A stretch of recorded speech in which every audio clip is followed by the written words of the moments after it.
Good evening et bonsoir à toutes et à tous. C'est pour moi un honneur de souhaiter la bienvenue à Monsieur le Docteur Pascal Boniface ici à Toulon et à IIEA. Nous vous remercions d'avoir pris le temps de venir partager votre expertise avec nous. Je vous souhaite un excellent séjour à Dublin et en Irlande. Alors, la plus proche au sein de l'Union européenne, France, our closest EU neighbor and fellow republic, France plays a role in shifting geopolitical order. So our discussion today will focus on just that, France's place in a changing geopolitical order, with our speaker Pascal Boniface. And in his address, Dr. Boniface will reflect on how France is positioning itself within this shifting global landscape. The presentation will explore France's strategic posture in relation to the evolving transatlantic relationship, its engagement in the Middle East, and its response to the war in Ukraine, among much else. And we'll assess how France is navigating complex security challenges and global realignments in its bid to remain a prominent European and international actor. So it's just for me briefly to introduce our speaker, go through a few T's and C's, and then we can kick off.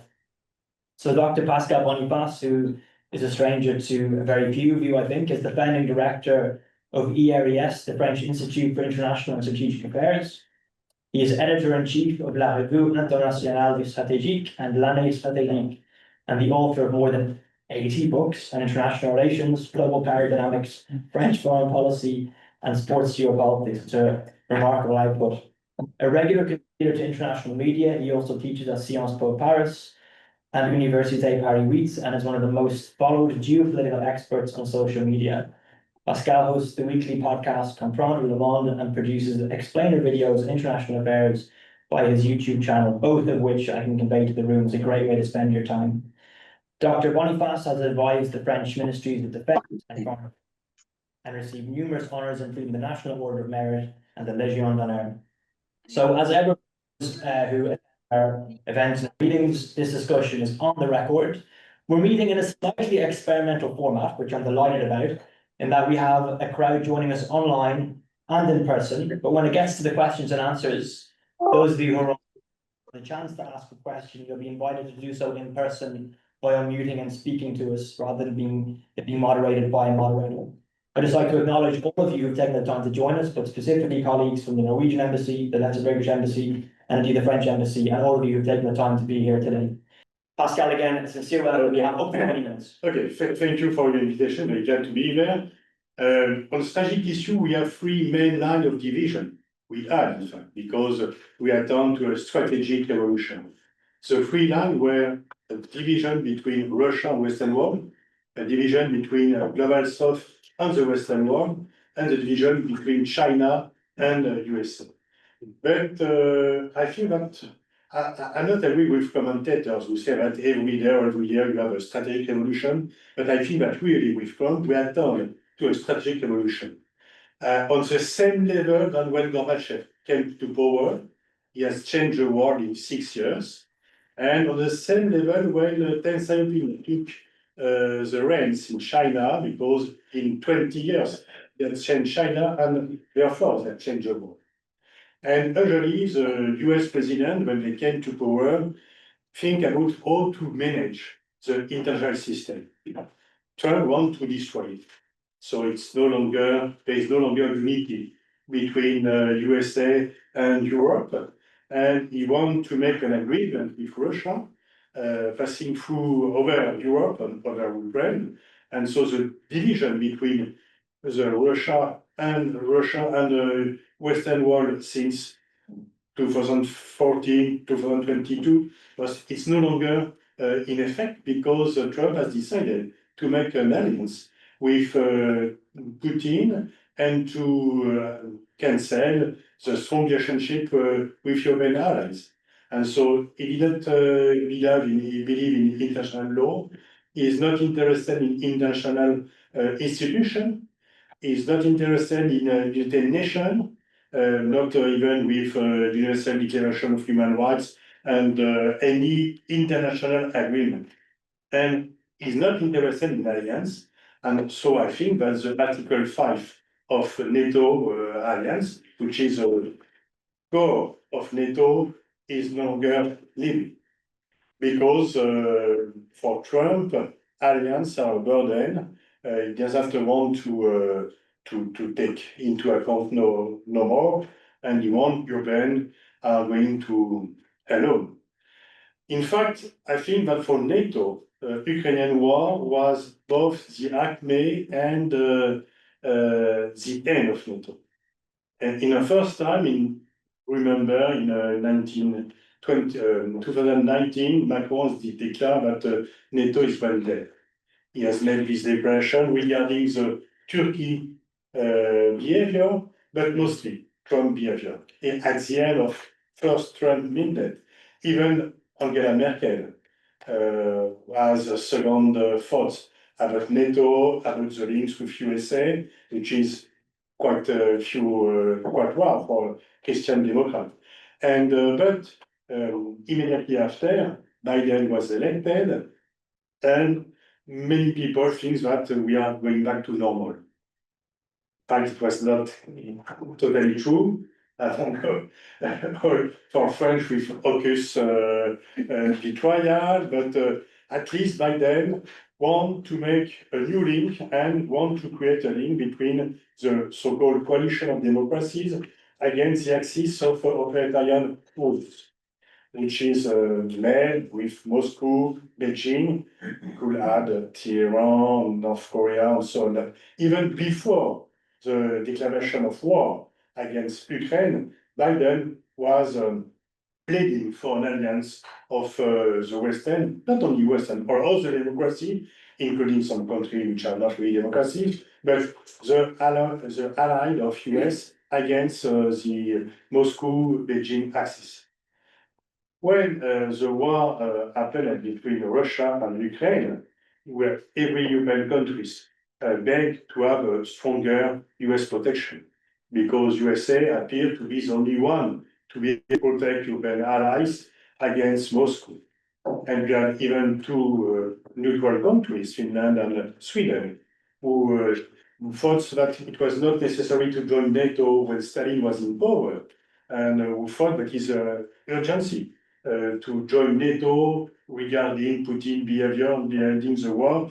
And many people think that Putin could not be stopped in Ukraine and could continue his war against European countries. So everybody wants to a strong NATO and strong US presence in Europe. And it was functioning in the beginning, but no, there is no more NATO. NATO is still existing as an institution, still existing as an alliance, but in fact, if you are no longer US protection against Russia, the core of NATO is no longer existing. And I think that it's not a short period of time. First, Trump is elected for 4 years, and I think it's a long tendency in US, and it's not your theory according to Trump is trapped by Russian blackmail, but Jill Vance, all the same, and there is no rumors about compromise of Jill Vance. So it's really the US leadership is no longer interested in European affairs, and I think that also you have personal detestation of Zelensky by Trump since the electoral campaign in 2020, because he has reproached to Zelensky not to help him against Biden during the campaign. But he has a strategic plan to give up to Europe and to regard the situation with China and to make, I think, to make a Kissinger reverse. So to try to make Russia far away from China and to make a new link between USA and Russia. In the 70s, Nixon and Kissinger have succeeded to take China in their arms to oppose the main threat, which was Russia at this time. For the US, no, the main threat is China. And they want to make a division, to make a separation between Russia and China, because many people in the US, and not only Trumpists, people like Schmeger, Waltz, and so on, think that the most important mistakes of US policy for the last 10 years is to push Russia into Chinese house. But I think it's just impossible to make a division between China and Russia, because you have strong personal links between Putin and Xi. They know each other since 2003, long before Xi came to power. And 40% of Russia trade is made with China. And I think that Putin is not full enough to trust a US president and to make such important shift of policy without any credibility of Trump behavior, because he will change his mind soon. And I think that for Trump, he has plus the tariff. So I think Trump made two mistakes. The first is to only rely on hard power and forget soft power. The US is a soft power country. They have developed, invented soft power. They have a lot of assets in soft power, and Trump relied only in hard power. I don't think he's a warrior. Of course, it was a Peace Nobel Prize, but he wants to make peace. He don't want to make new war. He knows that US public is tired with its external interventions, but he wants to make economic pressure, sanction, so it's hard power. And the second mistake, its motto is make America great again. So it's internal admission that US are not so powerful than before. But he acts as we are living in a unipolar world, which is not the case. Mm-hmm. And of course, he will fail because he creates enemies. Look at the situation in Canada. I think that the Trump factor will be probably decisive to allow to the liberals to have a fourth mandate, which is not so frequent. And in many countries, 25, you have a diminution of people want to go to visit America by 25% in every country. I think that the US university will be very less attractive for many students next year, and so on.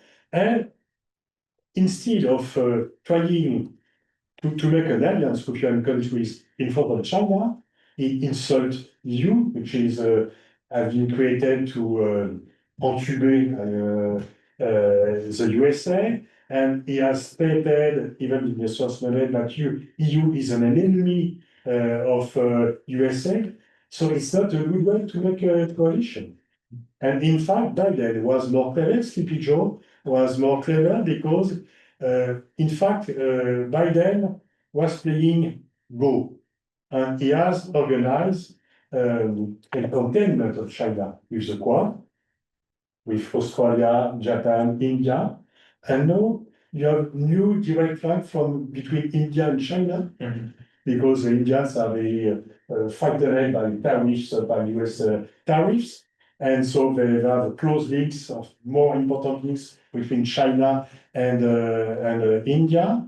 Biden has succeeded to make a new alliance between South Korea and Japan, which was very difficult because this country have very bad relation due to history, and all these things are destroyed by Trump.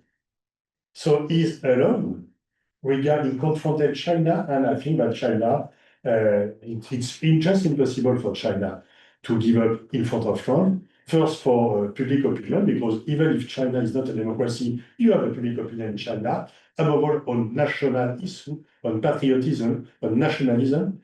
The Chinese population is not has not the right to express on political internal affairs.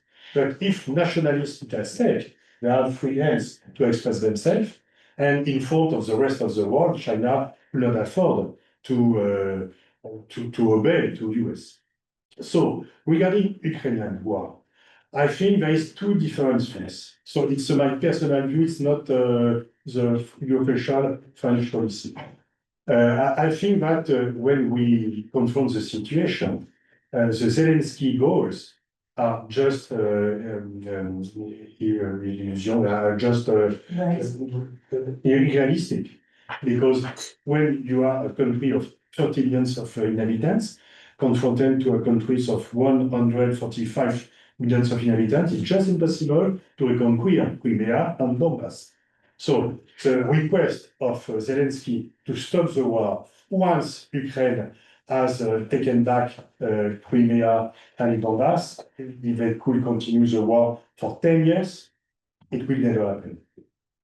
So I think that to stop the war, and it's even better for Ukraine because they just send more people to be killed and more people to be injured and more destruction in the country. So I think that Trump is realistic, wanting to make a peace deal regarding the front line. Because military speaking, in fact, the US Chief of Staff has said that in October 22. The Ukrainian Chief of Staff has declared that in October 23, and he has been sacked just after, that it's impossible for Ukrainians to reconquer the lost territories. And as Russia has a nuclear weapon, it's impossible for European or for Western countries to send troops to fight. Had Yugoslavia nuclear weapons in 1990, there is no Kosovo war, and so there is an aggressive sanctuarization by Russia due to its nuclear status. So I think that when we regard the situation, it's just impossible for Ukraine to fulfill its official goal war, but it's not a sufficient reason to recognize juridically the situation as Trump wants to do, and to lift the sanction immediately. So something is realistic, so it's better to stop the war. And in fact, Zelensky wants to do it in March 22 at the beginning. And Boris Johnson has convinced him to continue the war. And I think that Ukraine would have been in a better situation if the war stopped in March 22. But nevertheless, we have decided, so we have to continue to help Ukraine. But the main Trump mistake is to give all the cards to Putin and to put no condition on the war. So I think it's realistic to stop to dream of Ukrainian flag on Donbass and on Crimea, but it's a mistake to say to Putin, whatever you want, it's okay. And we will officially recognize it's the end of international law, because we could have a situation de facto, but not de jure. It's totally different. And of course, it's also difficult to stop immediately the sanctions. And I think that we will have a huge split between European countries and US. I think it would be very difficult, or even impossible for European countries to resume economic ties with Russia. We don't buy tomorrow Russian gas. We have given to many assets in Russia. France has given to 20 billions of euros in Russia, and Germany has suffered very importantly, and France as well, due to the change of economic situation. When you stop to buy cheap gas from Russia and you are buying expensive gas to USA.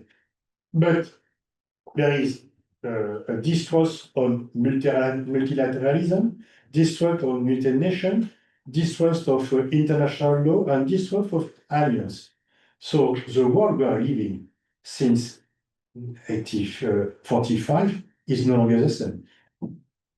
And Fabienne is used to live in China. In China, the crisis is both a risk and opportunity. And I think that this prison crisis is both a risk and opportunity. And maybe we become to adults.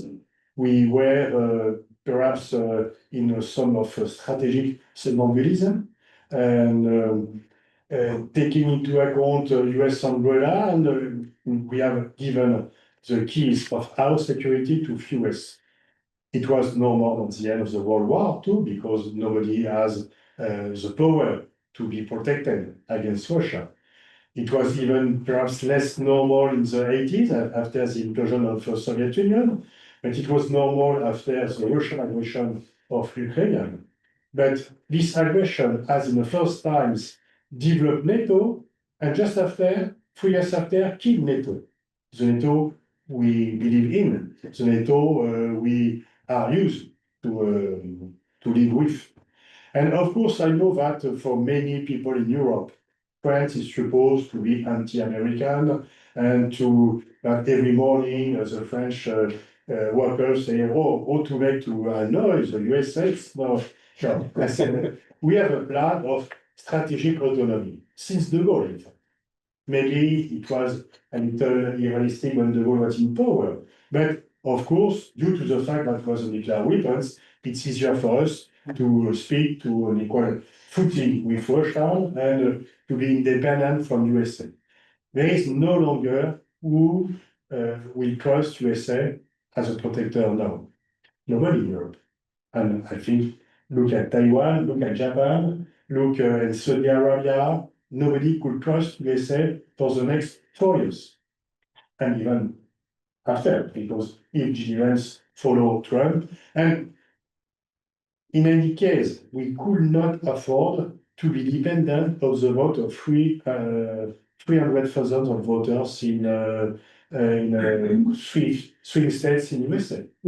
So I think it's a risk and opportunity, and the strategic autonomy is not opposed to alliance. It's opposed to dependency. And I think that we have taken some strong decisions. First, after the COVID crisis, which has reinforced Europe with the plan. And fortunately, we had Brexit in this time, because I think if UK was still in EU, it would have been very difficult to have the plan of 2021 to launch again economic situation in Europe. And now we have a plan. It could be done with UK, because UK is very important military player. But we have a plan, autonomy in Europe, and to be able to be protected. It's possible, because when you look at Russian GDP, when you look at European GDP, when you look at the economic situation, of course, the most important difficulty is not to increase military expenditure to buy American weapons, because it will be to reward the traitor. And for the last 2 years, 63% of military acquisition of European countries were done outside their own countries, are done in USA. And 78 abroad, with you could add South Korea and Israel. So we must develop an industrial and technological basis for military development. And we have some years to do it. I don't think Russia will be in a position to launch a new war in the next 4-5 years, because they are exhausted. They are not totally destroyed, but they are exhausted. So we have 2, 3, 4 years to build some things, but of course we have to take the decision now, immediately, because the time is running short, and we must advance very quickly toward this autonomy to be able to be protected. And I think it will be easier for us than for Japan, than for Taiwan. So at least we are 27 plus UK plus other countries who could be in the party, like Turkey or other country. And so we have to take a decision. And when I heard the next German chancellor saying that Germany must be independent from USA, it's a strategic revolution. So the things will be never again the same. I think it's just useless to dream of the old gold days coming back soon. They won't coming back, and we have to be adult. We were like said, French joke. We have a movie, a very famous movie in France, whose name is Tanguy. Tanguy is a man about 30 years. We're still living at his parents' home because he don't want to be autonomous. So we were strategic Tanguy. We must become independent and autonomous.